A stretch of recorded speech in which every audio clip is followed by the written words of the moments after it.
All right, welcome back to another video. We got wide receiver tiers, man. I'm super excited for this list, for this video. Put a lot of effort, time, and energy into it. So let's go ahead and get into the wide receivers, how to rank them, how to view them going into this upcoming season, and so that way you can use them to help you draft during draft season. So first off, just want to say with the wide receivers this year, it is a very difficult position to kind of evaluate because of how much competition there is and how many options there are in regards to wide receivers who can play play very well. This is now a passing league, so wide receivers are going to be more and more prominent, and they're more widely available too. So that's part of the reason why it is more competitive as well. I think they're usually easy to hit on. It's also a lot easier for you to determine if a wide receiver is going to be pretty good or not.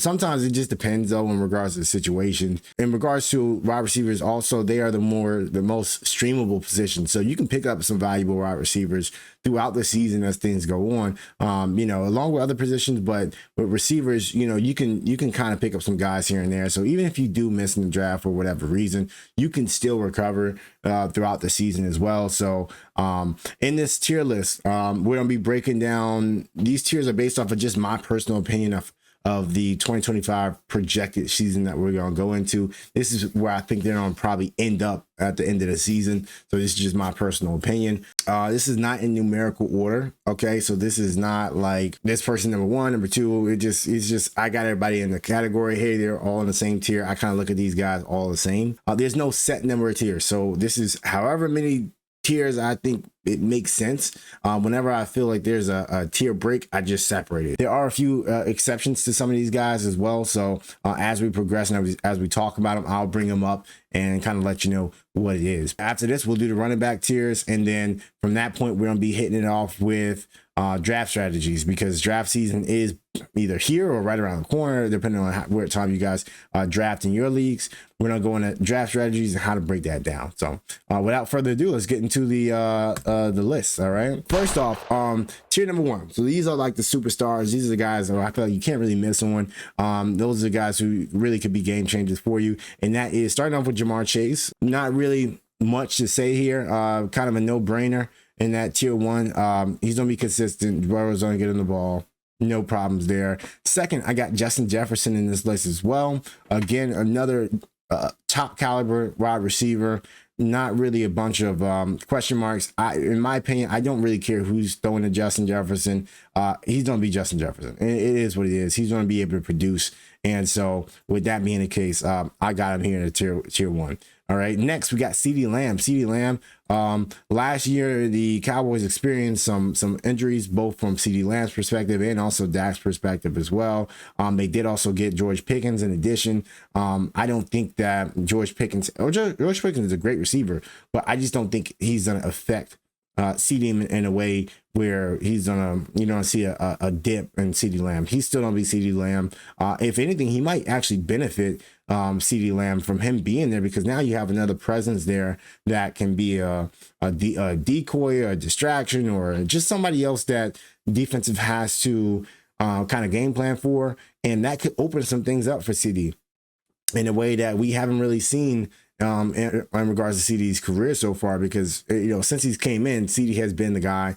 He will continue to be the guy, but they haven't really had a very strong wide receiver 2 presence they've had flashes from different people, but not anything like a legit like what they have in George Pickens and the type of talent he has. So that could actually be a benefit for CeeDee Lamb. In regards to he still finished the wide receiver 8 last year. He played 15 games last year. He missed a couple games. Dak missed a couple games. But when they are on the same court, if they can stay healthy, he's a top 3, top 4 wide receiver in regards to his production, which is what you saw in 2023, where he finishes the number 1 wide receiver. So, I got him up there. All right. Also in this list, I have Amon-Ra St. Brown, another guy who, Amon-Ra is consistent. He is the definition of consistency in regards to his play on the field. This is 2 straight seasons of wide receiver 3 ranking. So he ranked in the 3rd this year and also last year as well. And also on top of that, yes, I know that this offense has going into it, they have a lot of different question marks with Ben Johnson leaving out. The personnel is basically the same, but OC Ben Johnson, he did a great job last season, and also the seasons that he's been with them. And when you lose a guy like that, you do kind of wonder what the offense is going to look like. Their replacement offensive coordinator is an in-house or coordinator, so it's not like he's coming from a whole nother system or whatever. I mean, he's been there the entire time. He's been able to spend time with Ben Johnson and kind of nitpick and kind of get feedback from them. And based off of the reports coming out from him and also just from the Lions camp, he's looking to not really change much with the offense. And I agree. If it's not broke, don't fix it. So of course he's gonna have his own little spin off on things, but I think overall, I think this offense is going to still be a legit offense, and it's going to be a powerhouse in regards to their ability to score, their ability to move the ball, their ability to be a problem on offense, especially with the fact that I think that this offense in general and this team in general just has a chip on their shoulder based off of how things ended last season, because projections were a lot higher for them going into last season. So I don't really see that being an issue. Amon-Ra St. Brown, just one thing to also mention as well, he's the glue of this offense. So even if there are question marks, even if there are uncertainties, if there's one thing you can count on, is Amon-Ra St. Brown to be the guy for him. He's been able to come through when they need him the most. When all else fails, you can count on Amon-Ra St. Brown. I mean, the dude, he's averaging 113 receptions and over 150 targets with his time with Jared Goff. Since Jared Goff has gotten there, those are his numbers in regards to volume. He has an insane volume, just consistency in regards to targets, receptions. And on top of that, he's number one in the league in catch percentage. He's one of only two people who had a catch percentage that was higher than 80% over the course of the season, the other one being Chris Godwin. So not only is the volume there, the offense is going to score. And on top of that, he has short hands. He's going to catch the damn ball. So as long as everything is everybody stays healthy, or at least Jared Goff and Amon-Ra St. Brown, I don't see any reason why he is not in that top 5 category for me. So that's where I have him. All right. And then next I got AJ Brown. And this is AJ Brown is maybe, I don't know. I know this one is debatable for some people. Some people don't really look at him as a top 5 wide receiver, it is, I get what you're saying, in regards to this, but at the end of the day, AJ Brown is an absolute dog. I think that he doesn't really get a lot of respect in regards to his wide receiver rankings and things like that. But last year he played 13 games. Out of those 13 games, I mean, he finished with about 1,000 yards, 7 receptions, wide receiver 20 on the year last year.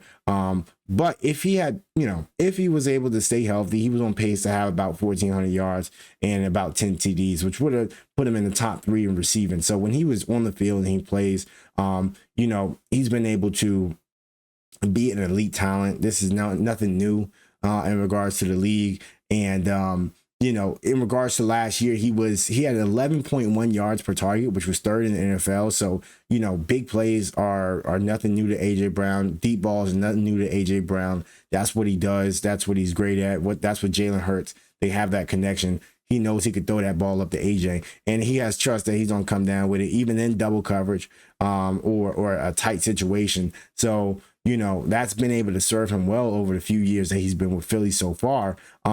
He was also 6th in the league in yards per game over the course of last season, over the games that he did play. That is over Malik Neighbors, that is over Amon-Ra St. Brown, that is over CeeDee Lamb, and that's over Drake London. I'll put an asterisk next to Drake London. We'll get to him later as well. But since coming to Philly, he's never finished outside of the wide receiver 6, when he's healthy. And so assuming that everything goes well in Philly and that he is healthy, then for me, I can't put 6 guys over AJ Brown, respectfully.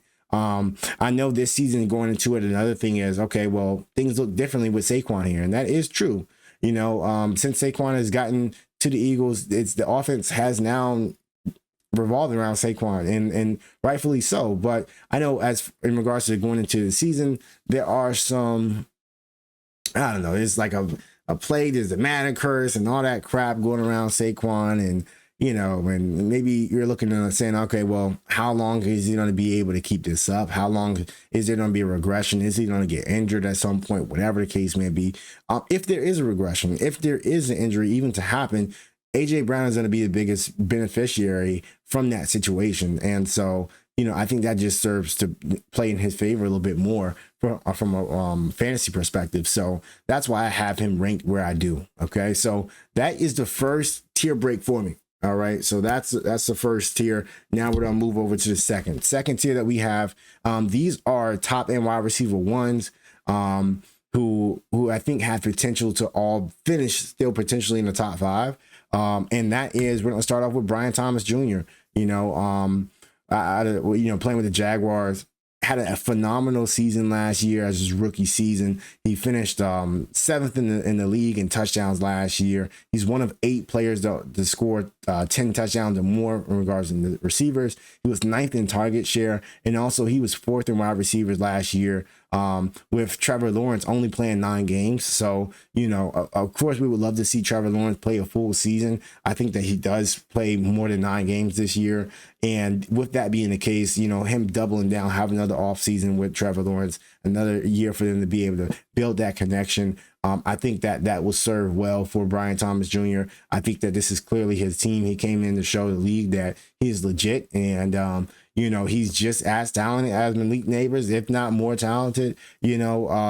But he was phenomenal last season. I don't see that going anywhere. I think that this team is on an uptick as well. I think that they are picking up steam. I think they're picking up some more momentum going into this season. And I think that's going to do really well for Brian Thomas. You got Christian Kirk, who is gone as well. And so he's now with the Texans. And I think he's going to be perfectly fine. That's what I'm trying to say. All right. Next, we got Puka, Mr. Puka Nacua. All right, with the Rams. So he only played in 10 games last season. Technically 11. He got hurt in week 1 of last year. 5 out of those 10 games, he had over 100 yards. 2 out of those 10 games, he had both 98 and 97 yards. So in total, 7 out of the 10 games that he did play in last season after injury, he had basically 100 yards or more, which is crazy, So the injury is not really a problem, especially with him having a full all season. Cooper Kupp, yes, is gone. And now you have Devontae Adams, who is now on the roster as well. But I think that with the Rams going into this offseason, being in prepping and really looking at things, they know that Puka is the number 1 wide receiver, right? They know that he is. And I know that Devontae Adams coming in, he is a legit number 1 as well. But, Matthew Stafford and Puka, they have an established relationship over the few years that Puka has been there. And also Puka is he's not unfamiliar with having another alpha on the team and still being able to be successful, with Cooper Kupp being there. Last year, he did outsnap Cooper Kupp. The target share as well. He had a higher target share last year than Cooper Kupp did. He had 18%. Cooper Kupp had 16.9. He was 5th in the league in targets per game, and that is with Cooper Kupp being on the roster as well. And so I just think that with that being the case, I think he welcomes Devontae Adams being there, but it's still not going to pull from Puka's ability to be able to be a legit number 1 wide receiver. I think Matthew Stafford has the ability to be able to support 2 wide receivers as well. And this is a passing system. They want to pass the ball. They want to be able to get the ball in the right people's hands. And that's Puka, so if he has a full season, he can stay healthy, man. Like I really don't see a world where he doesn't finish in that top end category. So I have him ranked, accordingly. All right. Next, we got Drake London. Now we got a QB change in Atlanta, right? So we now have Michael Penix, who is going to be the starting quarterback going into the season this year. It's very clear going into the offseason, preseason, all that stuff. Obviously, Penix is now the guy, and that is a amazing thing for Drake London going into the season. So out of the 3 games that Penix started at the tail end of last year, the last 3 games, over that time span, right, 2 out of those 3 games, he had 100 plus yards and also had one of his biggest games of the entire season last year with 187 yards and 2 touchdowns which was a monster performance, right? He finished 5th amongst wide receivers overall for the year. And it almost didn't seem like that a little bit. Like, I feel like that was kind of sneaky for Drake London to finish 5th. I didn't really necessarily have him last year, but like if you told me Drake London finished 5th, I'm like, okay, I can kind of see it, but I wasn't really expecting it, and I think that really serves well, because if he can finish 5th with like a weird kind of sneaky season like that, imagine what a prominent, obvious established season with Penix is going to look like, and what that could possibly be for him in regards to ceiling. I'm not saying that, hey, he's on shoot to be a number 1 wide receiver off rip, but I mean, based off of what we've seen with Penix and also what we've seen last year with him, I mean, he has that potential, right? He was 12th in yards per game last year for the entire season. But I do just want to focus in on those last 3 games last year with Penix. Over that 3 games time span, he was 1st in the league in yards per game, okay? He was 1st in touchdowns caught. He was one of only 2 players, along with Brian Thomas Jr., who had multiple 100-yard games during that 3-game span. He was 2nd in red zone targets. He was 1st in overall targets. He was 1st in targets over 20 yards, okay? He was 1st in air yards by 109 yards. Or next person was Brian Thomas after that. And also he was 1st in team target share. So basically what I'm trying to say is, over that 3-game span, Drake London was the wide receiver number 1. Like, he was the guy to own over that 3-game period with Penix starting. And this is Penix. That was his first 3 starts in the NFL too. I think that Penix is a hell of a player. I think he's a hell of a quarterback. And if they can really build that up a lot more, and having a full off season, I think Penix is going to get his guys the ball, those who he knows is talented and who knows who he can really count on. And clearly Drake London is that guy for Penix. And it's gonna be kind of crazy to see what this season will be like with Drake London this year. So I'm bullish on him.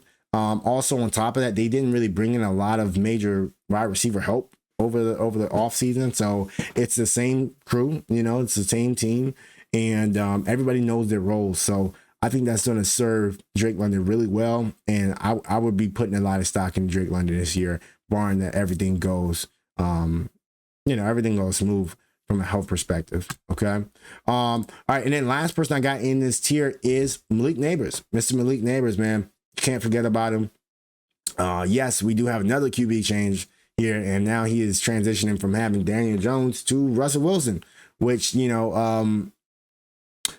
say what you want about Russell Wilson, he is an upgrade over Daniel Jones. I can say that for sure, right? He is more accurate. He last year had a better touchdown to interception ratio. I think that his playmaking decisions are a lot better actually than Daniel Jones. Yes, Russell Wilson is not he's not the greatest quarterback in the world. Say what you want about him, but I don't think he's a bad QB. He knows how to get his wide receiver ones the ball. I can tell you that for damn sure.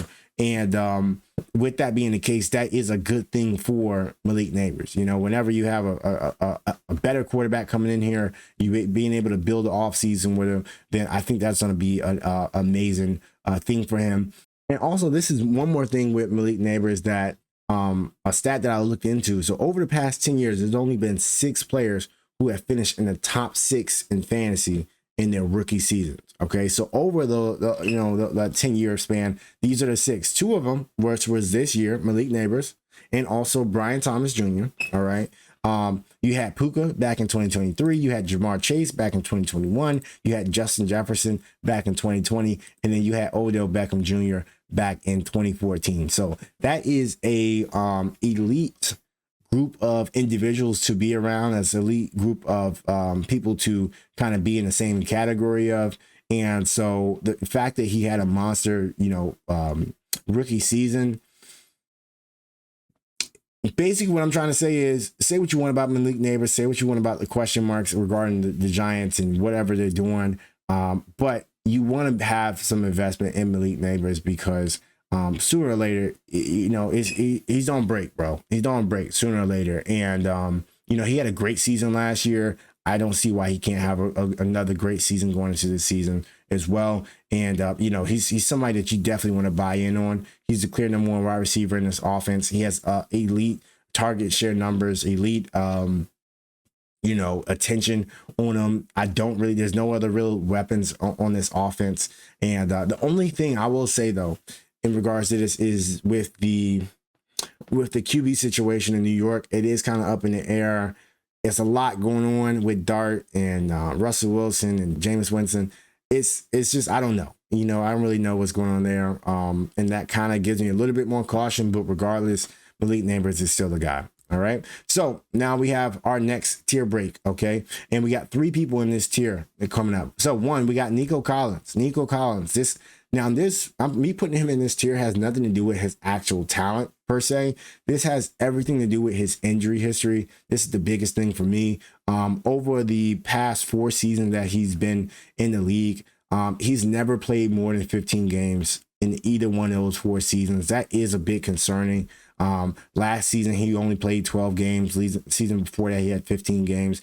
Season before that, he had 10 games that he played. And then his rookie year, he had 14 games. This is injury history over his 4 years in the league. Last year, 2024, he had a hamstring injury causing him to miss 5 games to place him on IR. 2023, he had a calf injury, which allowed him to miss 3 games as well. 2022, he had a groin strain injury that caused him to miss 2 games. He also had a foot injury issue as well, which allowed him to miss 5 games, which was also mixed with like a high ankle sprain as well. And then 2021, he had a shoulder injury, which caused him to miss 4 games his rookie season. So it's like me looking at that injury sheet, that rap sheet, that is concerning. He's a great talent. He's a great wide receiver. I like Nico Collins a lot, but at the same time, I wouldn't feel comfortable having him being your number 1 wide receiver, and then everybody else is kind of tiered below him, because I just can't trust the dude to stay on the field. I can't. And I don't think that the Texans really trust him to stay on the field either, considering the fact of how much wide receiver help they've brought in. You got Tank Dell, who's going to be sitting out. He's been injured. He's not going to be playing at all next year as well, which is a bummer. But like, they went and traded for Christian Kirk, brought him in. They went and drafted 2 wide receivers with 3 of their first 3 picks. They got 2 wide receivers.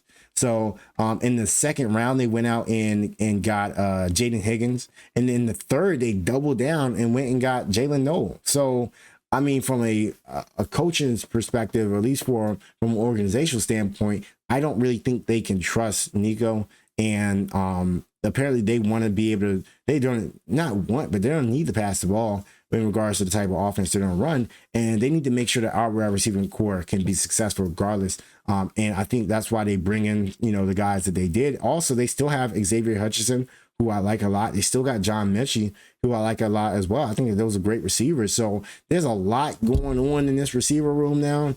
And, Nico's going to still be Nico. Like, as long as he's on the field, he's going to be that clear number 1 guy, and the numbers are going to show it. But when it comes to consistency, longevity, I am a little concerned, which is the reason why I have him ranked a little bit higher. So that's what I got for him. All right. Next, we got Ladd McConkey. Mr. McConkey. So rookie season, man, finished as the wide receiver 13. He had a great rookie season, had 1,100 yards, 7 touchdowns in his first season with Justin Herbert. He was 6th in yards per target, one of only 7 wide receivers with a yard per target over 10 yards. All right. He was 11th in catch percentage. He was 7th in catch percentage over 20 yards or more. He was 7th in the game in regards to yards per game. He was 9th in target share. So he was able to really produce last year, with his rookie season. On top of that, when you just look at his environment, nobody else around him is really a legit threat, to be honest with you. Quentin Johnson, he's some complete shit in my eyes. He's unreliable. He can't catch. So I'm not even really factoring him into this whole equation, because he's just going to factor himself out of it as the season progresses. Trey Harris, I do like Trey Harris, though, the rookie coming in that they drafted this year. I like him a lot. But he is having like, contract issues, holding out or whatever, as of this current moment of the video, at this current time when I'm recording this. So that is a little concerning. I mean, I think obviously they're gonna get a deal done. I think he'll be able to play this season, obviously. But then again, it's just not a good way to start your career. I'll say that. I'm not saying he's gonna have a bad career and all that, but it's just not really it's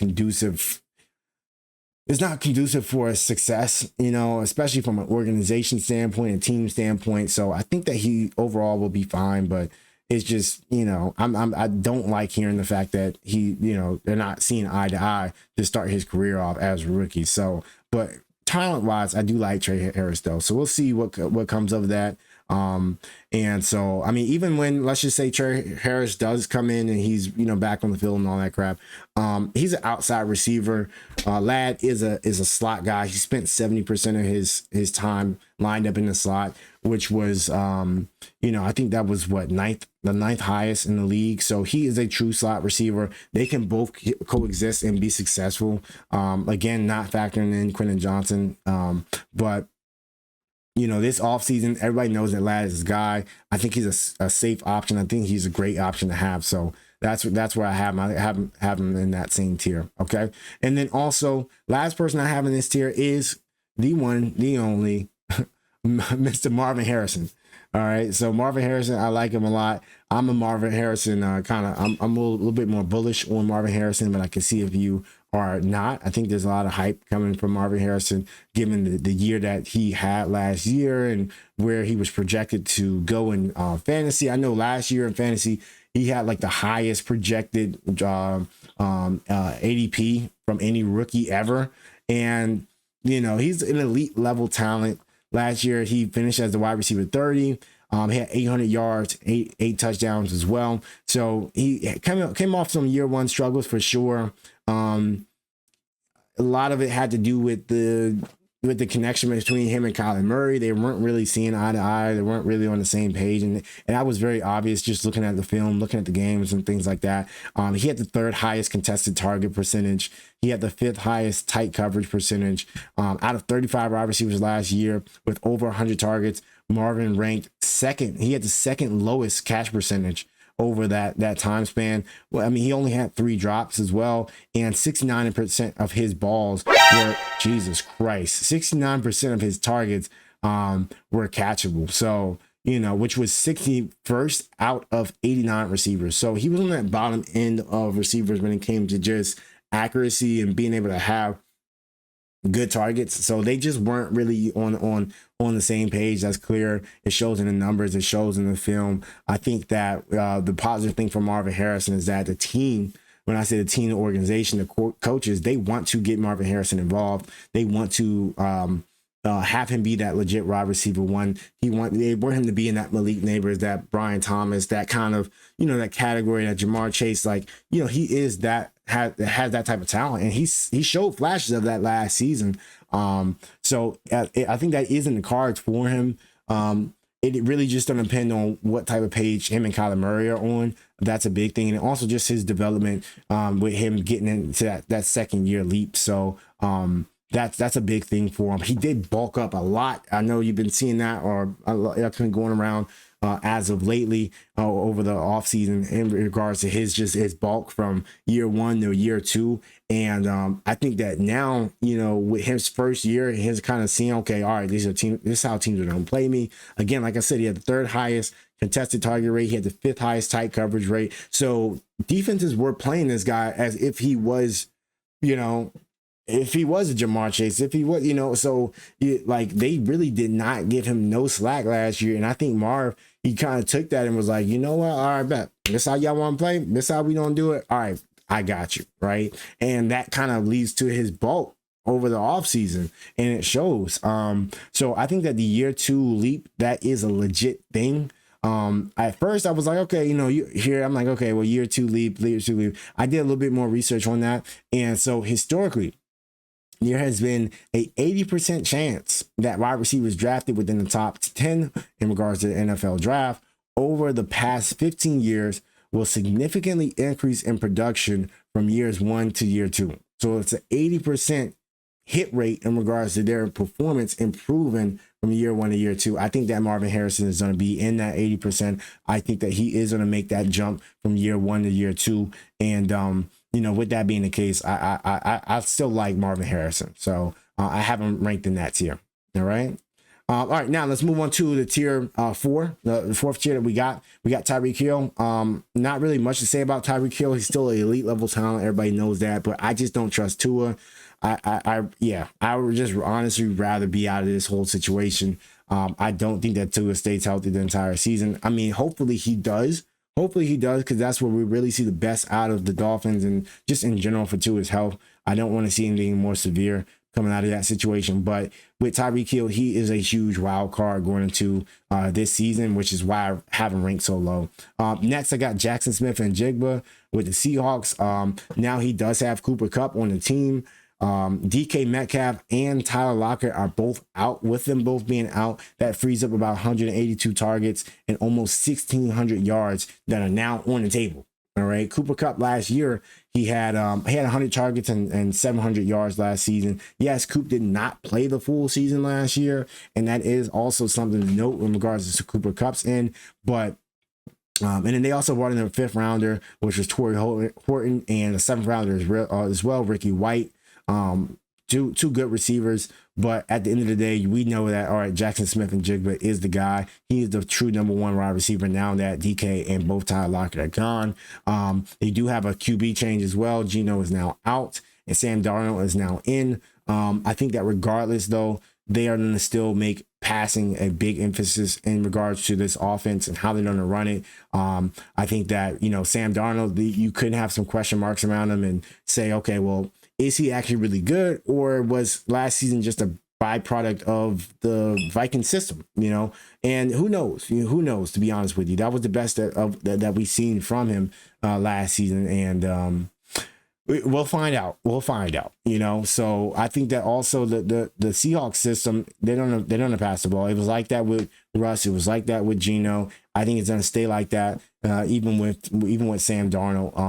And it is a little bit weird, to be honest with you, but I think that Jackson Smith is going to still benefit. He benefited from that year 2 leap that I talked about as well with Marvin Harrison, because rookie season he was ranked wide receiver number 48, and then he ended up jumping up. He finished as the wide receiver 9 last year, which was a little surprising. So I mean, he played really well, but it didn't seem like it. I mean, I'm not. He had big games, but when you go and you say, okay, well, hey, he was the wide receiver 9, he had 1,100 yards, 6 touchdowns last season. You know, again, it's a little surprising. I think he had a sneaky season. So I think he improves on that this year, and we'll see how things go with that. All right. All right. So next in this list as well, I got Garrett Wilson. Garrett Wilson, I think Garrett Wilson is still a dog. I think he is still a elite wide receiver, number 1 talent in regards to his ability to just play football in general. He is just a byproduct of his team that he is on, and that is the Jets. There is a QB change for him. Aaron Rodgers is now out. Justin Fields is now in. I think how you view Justin Fields is going to kind of temper your expectations on what you think of Garrett Wilson. I think if you think that Justin Fields is inaccurate, he can't throw the ball, he's just going to run, and he's not really that good, then you're probably going to be out on Garrett Wilson. But if you believe some of the hype that's coming out of the camp with the Jets, which is kind of hard to do at this point with any of these training camps, but in any of these just, you know, camps in general. But there's been a lot of buzz saying that he has been improving as a passer. He has changed up his passing mechanics. He has been taking a step forward as a passer. He has been maturing as a player. And me personally, I lean more so on that side. I mean, I'm a little bit more optimistic about Justin Fields. I think he played well last season with the Pittsburgh Steelers. During his time with the Steelers, he was one that really turned up. You know, he turned up George Pickens a little bit, you know what I mean? That him and George Pickens were just about they were picking up in regards to building that chemistry. You know, I think that Justin Fields, yes, he's not going to pass it as much in regards to volume wise that Aaron Rodgers did, but I think that Justin Fields, as he's still going to bring up a spark plug to this offense, I think he can help them move in the right direction. And I think that Garrett Wilson is going to still be safe regardless. You know, considering the fact that Devontae Adams is also out too. So there's more volume on the table. There's more targets on the table. There's more, yeah, there's more of a target share for him. Garrett Wilson is a clear number one guy. I like him a lot. So, all right, next on this list, I got Terry McLaurin from the Commanders. Terry, again, another guy who is really good receiver. Last season, he ended up ranking as the wide receiver 7 on the year. Once Jaden Daniels came in, he's seen a crazy uptick in touchdowns. So last season, he had 13 touchdowns, which was third in the NFL from a receiving standpoint. And that is very much so an outlier for him. If you look at his track record from his previous seasons, last 2023 he had 4 touchdowns, 2022 he had 5 touchdowns, 21 he had 5 touchdowns, 2020 4 touchdowns, 2019 his rookie season he had 7. So him, he never even cracked 10 touchdowns, let alone 13. So he spent a lot of time in the end zone last year. I think Jaden Daniels obviously had a big part to play in that. I think Jaden Daniels just turned this whole team up and turned up Terry McLaurin. So this is the best QB that he's played with over his career so far. They did bring in Deebo Samuel as well. I don't really see him as a threat, to be honest with you. I don't really think that Deebo could catch, to be honest with you as well. I think he's more of a gadget guy. I think he's more of a, dump it off type of thing. And maybe this might be a good thing for Deebo. Maybe this might revitalize Deebo a little bit more too than what he was back with San Francisco. But for me, I don't really see it. I don't really think that this is going to affect Terry in regards to his role in the offense and how they use him, or his volume. They did also bring in a 4th rounder in Jalen Lane. I like him a lot as a receiver out of Virginia Tech. I see him more so as a special teams guy. He's a gadget play guy. He's a big play guy, but he's a good receiver though overall. I'm not trying to diminish him or anything like that. But he's a clear number 1 on his team. I think with another offseason of him and Jaden Daniels being able to build that connection up, I think he'll be good. I do see a touchdown regression for him. I don't see him getting 13 touchdowns again next season. I think that they're on to score the ball, but I can see him at least getting 8 as a baseline. I can definitely see him getting anywhere from 8 to 10 in that range. I think that's a healthy baseline for him. I think they, Jaden Daniels, he's going to find ways to score the ball. I don't think that's any surprise to anybody. So even with that touchdown regression, that would still put him in that maybe top 12 range for Terry, and I'm okay with that. So that's kind of why I have him ranked where I do. Okay. All right. So next we have in this category as well, we got Davante Adams, Mr. Davante Adams. He is now on a new team with the Rams. Despite the fact that he's almost declined every year since 2020, when he had that wide receiver 1 performance in 2020, literally every single year he's declined in his fantasy position from the wide receiver rankings list, because 2020 he was number 1, 2022 he was number 2, 2022 he was number 3, 2023 he was wide receiver ranked number 10, and then last year he was ranked number 11. So last year he did not have a full season. He only played 14 games, and also half of the first half of the season he was on the Raiders. So I'm not really grading him too heavy in regards to last season as a whole, but in regards to his ability to play football, I think that Davante Adams is still Davante Adams. From a talent perspective, I think, last year was just a lot going on overall. But I mean, he still finished as a wide receiver 11, all things considered, even with the team change, even with the weird, situation once he got to the Jets, the offense kind of looked a little clunky for real. It was a lot going on, but he was still a top 12 wide receiver. And I think that just shows to his talent, his ability to get in the end zone. He cracked 1,000 yards, 8 touchdowns last year. And that was alongside Garrett Wilson, who was another top 10 wide receiver. Garrett Wilson finished as wide receiver number 10. And I think that is very much so similar to the situation he's going to now in the Rams, because he's going to be alongside another top 10 wide receiver, right? Who he has to kind of coexist with. And I don't think that that's a problem. Also, he's going to go to another pass heavy offense that I think the Rams are going to be very smart about how they're just smart about how they scheme, how they get guys open, how they game plan in general, just as a whole, and how they move their offense specifically when it comes to passing the ball. So they are going to get Davante Adams the ball. That's not a question. They're going to find ways for him to be successful. That's not a question. Matthew Stafford is a guy who he's going to get the ball to his guys who he knows are good. And that is clearly Devontae Adams and Puka Nacua. And I think this is just going to be a real pass heavy offense in regards to these are going to be the two guys, bro. Like, stop us. Just stop us. Try to find a way to just stop us with our guys. And it's going to be hard to do. And so, all things considered, like I said, Devontae Adams, he's still Devontae Adams. And I still see him finishing, within that top 12 range, if not a little bit better. I think he's going to have a better season than he had last year, to be honest, as a whole. Just because I believe in Matthew Stafford, I believe in the offense that they have in regards to their ability to. I trust the brains over there to make something work with Devontae Adams and also Puka. And Puka, I know he got injured last season. Let's just say Puka does miss some time, right? Devontae Adams is going to be. He's going to benefit from that, and that would be good for him. But I even if he doesn't miss time, I still like Devontae Adams going to this season. And the last person I have in this category is Mike Evans. All right, I got Mike Evans here. He's not really much to say about Mike Evans. I think he's going to still be consistent, regardless of the fact that they did bring in a number one wide receiver as well. They brought in a high level. They spent a lot of stock for the rookie wide receiver they ended up bringing in. Chris Godwin, yes, was out last season as well. He's going to be back now. And Chris Godwin played really well last season when he was actually on the field. So there will be a little bit more mouths to feed. You got McMillan there, and he may end up taking a step up. I think that Baker Mayfield he's been playing on a heater ever since he's came to Tampa. I still think that they're going to find ways to get Mike Evans the ball.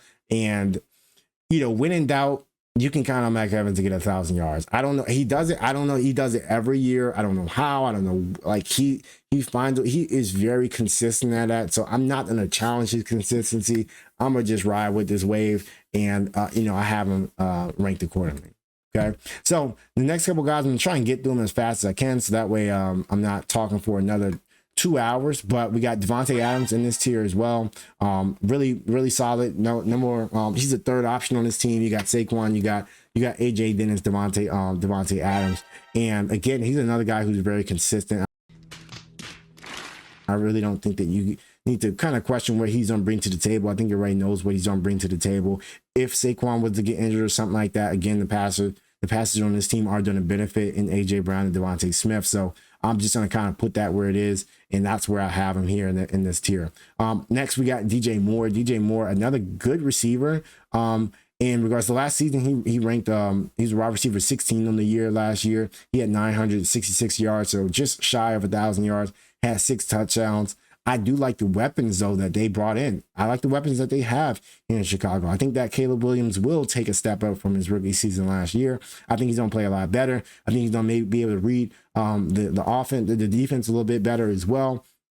Be able to react a little bit better. I think he learned a lot from his rookie season. I think that was a real welcome to the league kind of moment for him. I think that now he will be able to react a little bit better and be able to make better decisions in certain situations. I think that the Bears have tried to make an emphasis to put more bolster around this offensive line to be able to protect them a little bit better.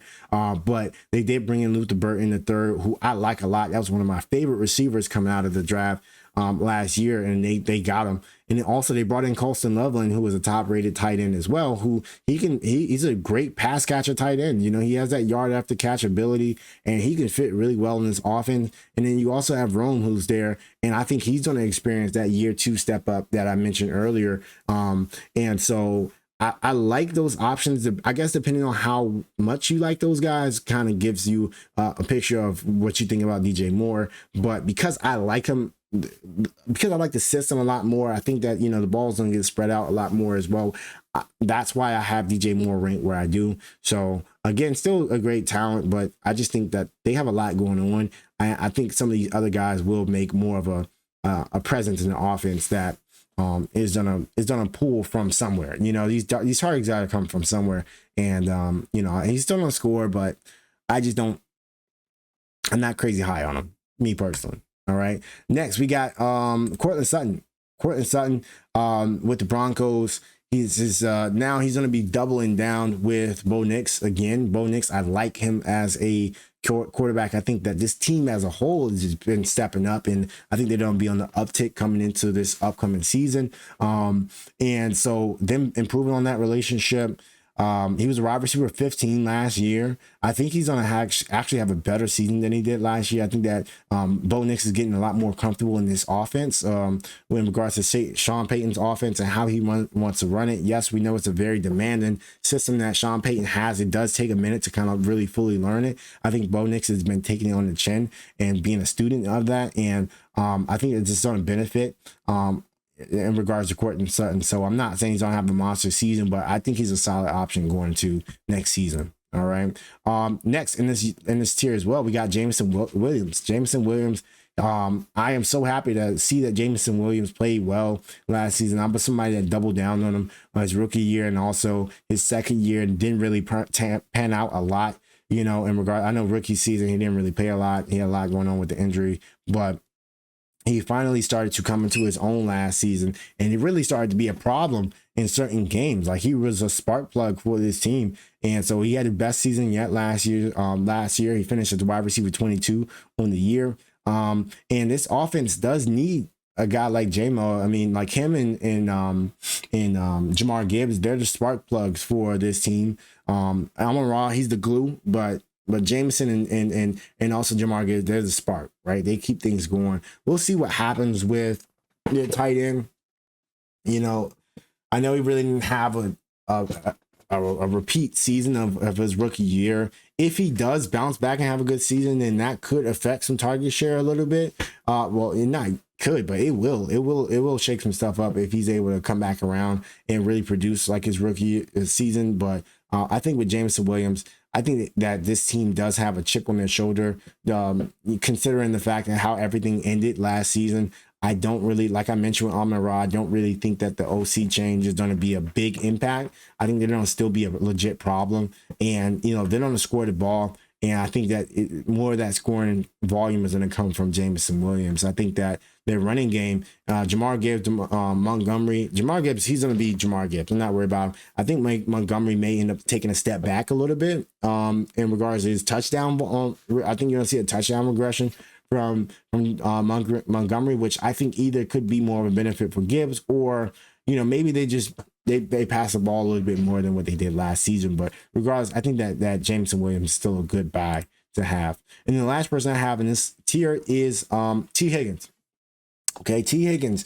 Mind you, let me say this first. T. Higgins was a dog when he actually was on the field and playing last season. Yes, he did play 12 games last season as well. Again, he's kind of in that same category as I look at him the same way I kind of look at Nico Collins in a sense, where they're good receivers. They're in a good situation, but I caution with him a little bit just due to the fact of their availability, because that's a big thing from a fantasy perspective. Just looking at, you know, his availability the past 2 years, he's only played 12 games. So he's missed 5 games in back-to-back seasons. He's only played 1 full season in regards to his 5 years in the league so far. And, I would say in total, he missed 17 games over his past five years in the league. That's a whole season that he's been out, right? That's concerning for me, you know, from a fantasy perspective, because, you know, you want to get guys who you could depend on. But if he is healthy, let's just say, you know, and I do want him to be healthy. So let's just say he is healthy. Last season, 5 out of the 12 games that he played in, he only didn't score in 5 out of those 12 games. So 7 of those 12 games, he did score either once or multiple times.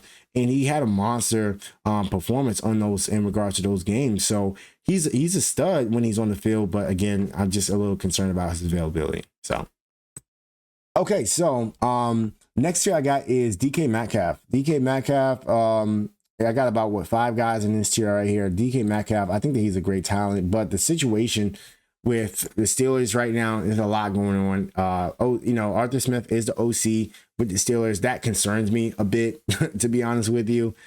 I really don't trust Arthur Smith at all. And with Aaron Rodgers being there as well, yes, Aaron Rodgers will have the volume. So the volume is going to be there. And there's not really a lot of other options in Pittsburgh, which is a good thing for DK Metcalf. So I don't think he's going to play bad. But at the same time, it seems to just be a lot of negative energy around the Steelers right now in regards to this whole situation with them. So, that's why I think he's going to do well, but he can kind of be a wild card. I can see him actually doing better than people, haven't projected, but I can also equally see him not being as good. And we're like, okay, well, what did you expect in the first place? So that's where I have DK Metcalf. Zay Flowers, I have him here. Zay Flowers, I don't really, he seems to me like he's doing a lot of, like a mouse doing like those little wheel or hamsters on his, he's like, there's a lot of action, there's a lot of things going on, a lot of motion, a lot of like he's getting plays here and there, a lot of targets, but it's just like, it doesn't really result in anything. I don't really feel like he's progressing much. I don't think like he's really getting anywhere. I think it's kind of consistent for him. Mind you, he's only been in the league for 2 years, but just this offense in general, this is a running team. Everybody knows that. You got Lamar, you got Derrick Henry. They don't run the ball. That's not anything.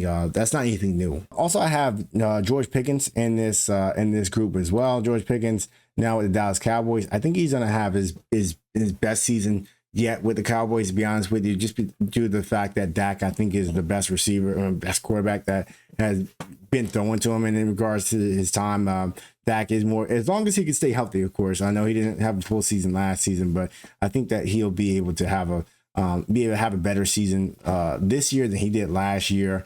And also as well, Dak he's a pocket passer, so he's done to throw the ball. There will be opportunities for him to be able to get consistent and accurate targets, which has been a problem for him throughout the past couple of years with Pittsburgh, is just his ability to stay consistent and his ability to get accurate targets, And so I think with that considered, I think he's going to have a better season. So I have him ranked in this tier with these guys. Next, I have Calvin Ridley. Calvin Ridley, again, I like him a lot last season. Even though last season was kind of rough, he did have 1,000 yards last season. He was the wide receiver 28, despite having horrible QB play by Will Levis. I think that there is with Cam Ward coming in, there's strong buzz around not only this entire team and just kind of revitalizing the team, but also there's been a lot of buzz in regards to Calvin Ridley and Cam Ward's connection and what that's been like, and him kind of just taking Cam Ward under his wing a little bit. And, and Cam Ward has come out and said a lot of great things about Calvin Ridley as well. It's very clear that, they do have a strong connection. If you hear both of them talk, you hear the outside, even from a third person perspective, I think that's going to serve very well in regards to his ability to trust Calvin Ridley from a playmaking standpoint. And I think that Cam Ward is a dog in regards to his ability to just get his guys the ball. I think he's just a way better quarterback in general. So I think that a lot of people may be sleeping on Calvin Ridley. I actually have him projected to have a really good season this year. I think he's going to make a step up. A significant step up in regards to his season this year versus last year. So I like him going into this upcoming season. All right. And last in this tier, I got Juwan Jennings. Juwan Jennings, man, currently he's kind of holding out right now, either asking for more money and an extension, or asking to get traded from the team. Right now with the 49ers, there is a lot going on as a team. But I mean, what I can say is that if they were to get something done, and I'm assuming that they will, I don't see why the 49ers wouldn't want to get something done with Juwan Jennings, but assuming that he does get some type of agreement, they do come to some type of agreement, I think that Juwan Jennings will benefit greatly from this offense, because the fact that there's so much going on in this offense right now, there's nobody else to really throw to. Demarcus Robinson, he's facing a possible suspension from a DUI last year. Brandon Ayuk, he has a whole situation going on with him coming back from injury as well. Ricky Pearsall, he had a good rookie season last year, but still didn't really, he didn't really flash what we know from Ricky Pearsall as well. So I think that, also the 49ers, they can't run the ball 40, 50 times a game with Christian McCaffrey. He's coming off injury too. So it's just a lot going on. I think that Juwan Jennings is going to be like that only option there. And he's actually a good wide receiver just in general overall. So I think that he's going to do really well. I think last year, for example, he was 20th in yards per game last year, the games where he did actually play. That's over Garrett Wilson. That's over Terry McLaurin. That's over Cortland Sutton. That's over Jameson Williams. And it's over Devontae Smith. So I think he's going to do pretty good. Okay, so now we're going to finish it out with the last tiers that I have. This was a pretty big one, But in this tier, starting off, we got Chris Olave. A lot going on right now with the Saints. You know, you got a new quarterback as well, Tyler Show. It's not really good vibes coming out of the Saints right now. Chris Olave can't stay healthy, so I'm not really high on him. Next, we got Jalen Waddle. Again, another guy who is probably just a byproduct of his situation a little bit in regards to him being linked to Tua. Again, you know, if Tua's healthy, great, we could talk about him. But if he's not healthy, then he's a non-factor, which is concerning. Chris Godwin, I have him on this list as well. I like Chris Godwin a lot, like I mentioned when I was talking about Mike Evans. He played really well with the games that he did play last season. Yes, he is coming off of an injury though. And who knows, to be honest with you, what he's gonna look like when he comes back. Also the fact that they did bring in another wide receiver, you know, who has a legit wide receiver talent, you know, coming out. So he's nobody to really joke about. And who knows what this offense is going to look like and what that's going to look like for Chris Godwin. So for me, I have him ranked a little bit lower, but he's one of those guys you can put an asterisk next to him. You can kind of move him up if you want, depending on how you feel about him, but that's where I have him at. Next, I got Jerry Jeudy. Question marks from the quarterback situation with the Browns. Who knows what the hell is going on in the Browns QB room right now? He had his breakout season last year, so that was his best season, you know, yet per se. And I think that he's a talented player, but then again, I just don't know what's really going on with the Browns, and that kind of hinders my expectation a little bit for Jerry Jeudy. Next, I got Teteroya. Y'all help me out with this. Teteroya McMillan. All right, from with the Panthers. I like the fact that I liked his landing spot, him being with Bryce Young. I think that actually may be a really good landing spot for him. Yes, you do have Xavier Legette there as well, who's going to end up taking that that step up next season. You know, potentially. Let's see how things go with him. And also they ended up bringing in a Horn from Colorado, right? So was it yeah. So they brought him in. I like him a lot as well. I think that Teteroya McMillan, I think that he'll be pretty solid, to be honest with you, assuming that Bryce Young continues to develop as a quarterback.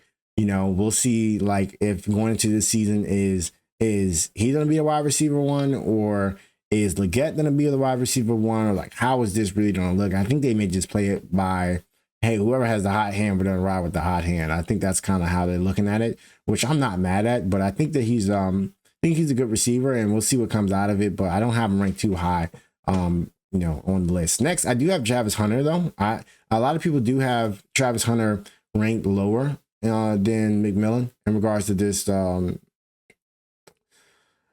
just overall ranking because of different reasons. One, you know, they got the training camp drills, and everybody's like, oh, he doesn't look good in drills.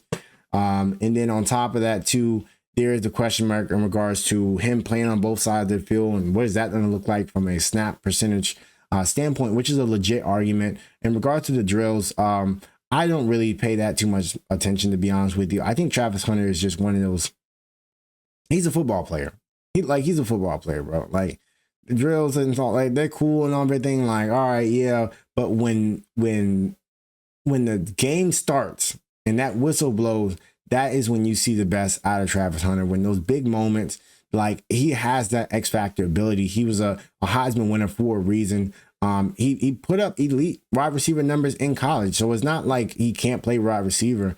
You know, I know there's a lot of buzz going on around Travis Hunter right now, but I think that him being on the Jaguars is a great landing spot for him. I like what they have right now and what they're building in Jacksonville with Brian Thomas Jr. And now I think if you believe in Travis Hunter as a legit wide receiver, I think he's going to prove a lot of people wrong this year going into this season as a receiver.